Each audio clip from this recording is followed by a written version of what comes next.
ঘনিয়ে আসছে Bangladesh premier league বিপিএলের দিনক্ষণ। সময় যতই যাচ্ছে গুঞ্জনের ডালপালা ছড়িয়ে পড়েছে চারিদিকে। 30শে নভেম্বর শুরু হচ্ছে বিপিএলের নিলাম, যেই নিলামকে সামনে রেখে ইতিমধ্যেই দেশি বিদেশি ক্রিকেটাররা নিবন্ধন করেছে। তার আগে মধুর এক সমস্যায় পড়েছে বাংলাদেশ ক্রিকেট বোর্ড। তাদের দেওয়া শর্ত মেনে 5 দল চূড়ান্ত হলেও কাজের কাজ হয়ে উঠছে না। ব্যাংক গ্যারান্টি দিতে গড়িমাসি করছে কোনো ফ্র্যাঞ্চাইজি, যেখানে বিসিবির হাতে সময় কম, সামনে টি-20 বিশ্বকাপ।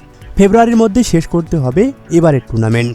সময়ের ক্যালকুলেশনকে মাথায় রেখে সবকিছুকে গুছিয়ে বিপিএলের নিলাম শুরু হচ্ছে চলতি মাসের 30 তারিখ।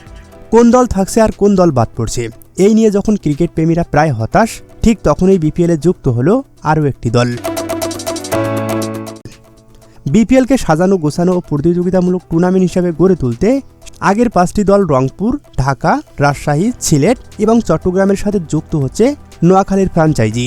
হ্যাঁ দর্শক, ঠিকই শুনেছেন, বিভাগীয় লড়াইয়ের বাইরে এবার ক্রিকেট মাঠে গর্জন তুলবে নোয়াখালীর দল।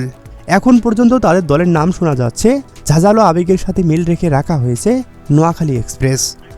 সামাজিক যোগাযোগ মাধ্যমে ইতিমধ্যেই শুরু হয়েছে তোলপাড়।